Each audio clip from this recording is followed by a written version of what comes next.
Assalamualaikum warahmatullahi wabarakatuh.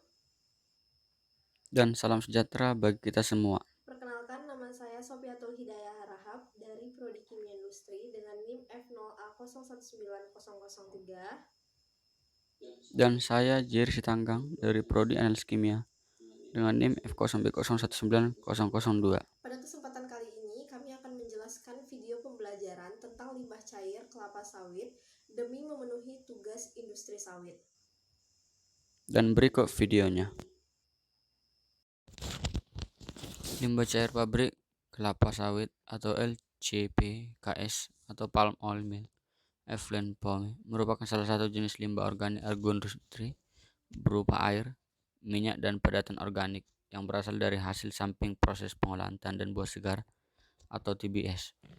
Kelapa sawit untuk menghasilkan crude palm oil atau CPO merupakan proses pengolahan kelapa sawit yang menjadi minyak kelapa sawit atau CPO akan menghasilkan limbah cair dalam jumlah yang cukup besar atau Nasution 2004. Limbah cair pabrik kelapa sawit berwarna kecoklatan, terdiri dari padatan terlarut dan tersuspensi berupa koloid dan residu. Minyak dengan kandungan COD dan BOD tinggi antara 68.000 ppm dan 27.000 ppm. Bersifat asam yang pH-nya 3,5 sampai 4, terdiri dari 95% air, 4 sampai 5% bahan-bahan terlarut dan tersuspensi atau selulesa, protein, lemak, dan 0,5 sampai 1% residu minyak yang sebagian besar berupa emulsi.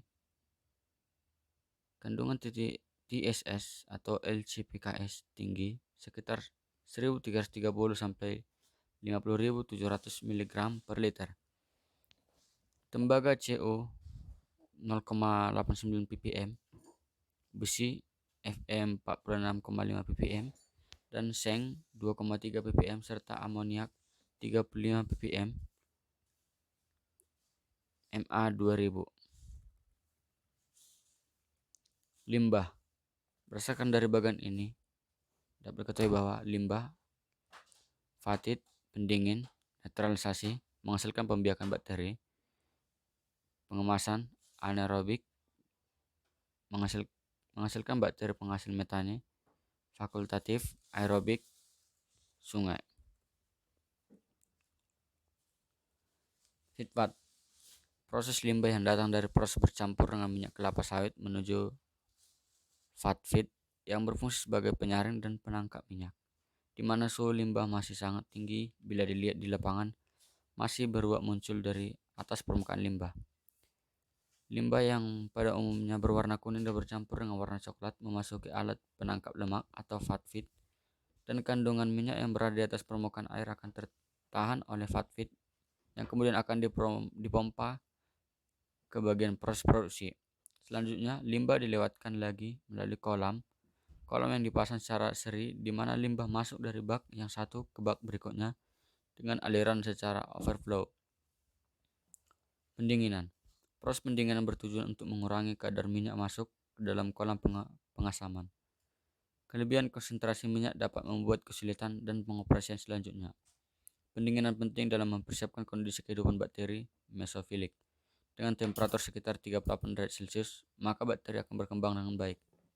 Dengan lama penahan limbah lebih kurang 5 hari, bagian minyak yang terapung di atas permukaan dikembalikan ke bagian produksi untuk diolah lanjut. Biasanya kolam ini berukuran lebar dan dangkal. Kemudian selanjutnya pengasaman. Pada umumnya, limbah mempunyai pH yang sangat rendah, berkisar 4,2 sampai 4,9, di mana mikroba bakteri tidak dapat hidup. Untuk itu perlunya dilakukan suatu suasana netral dengan pH 6,5 sampai 7,5. Kemudian, peningkatan suasana keasaman ini disebabkan oleh dua hal, yaitu bekerjanya bakteri pembentuk asam dalam upaya merombak bahan padatan organik, dan keduanya adalah recycle atau penambahan limbah dari kolam anaerobik di mana pH mengalami peningkatan. Kemudian selanjutnya, anaerobik.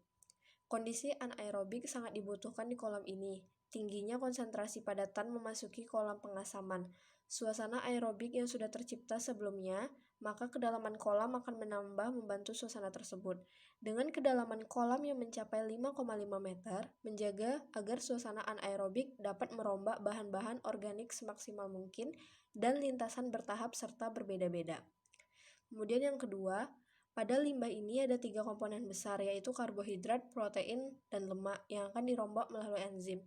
Kemudian dilanjutkan dengan proses hidrolisa dan terakhir perombakan oleh bakteri metanogen. Dan kolam anaerobik ini biasanya terdiri dari 2 unit dan diinstalasi secara seri agar proses dapat dilanjutkan pada kolam berikutnya, sehingga padatan organik menjadi lebih rendah bila memasuki kolam aerobik. Kemudian selanjutnya fakultatif. Kolam fakultatif pada umumnya mempunyai kedalaman 2,5 meter dengan masa penahanan 6 hari atau lebih. Lapisan bawah biasanya masih bersuasana anaerobik karena adanya padatan organik yang tinggi sukar ditembus oleh cahaya matahari. Pada lapisan ini, tengah terdapat suasana intermediate di mana terdapat bakteri yang dapat hidup dalam kondisi dan situasi aerobik maupun anaerobik. Pada sebagian lapisan permukaan atas mulai ditumbuhi algae yang menunjukkan bahwa proses aerobik mulai berlangsung. Kondisi limbah ini mulai menunjukkan kejernihan dan dalam kondisi semacam itu sangat baik menunjang kehidupan ganggang. Dan selanjutnya aerobik. Dalam kolam oksigen ini sangat dibutuhkan oleh bakteri untuk mempertahankan hidupnya, di mana oksigen yang didapat dari oksigen terlarut terdapat keseimbangan antara atmosfer dengan air secara alami. Oksigen di sini sangat dipengaruhi oleh pH dan komposisi oksigen dalam udara. Dengan adanya cahaya matahari yang menjadi sumber energi bagi ganggang, selanjutnya akan membentuk ganggang yang baru dan memproduksi oksigen. Kolam aerobik biasanya sering disebut kolam stabilisasi di mana terdapat pula proses aerobik di dalamnya.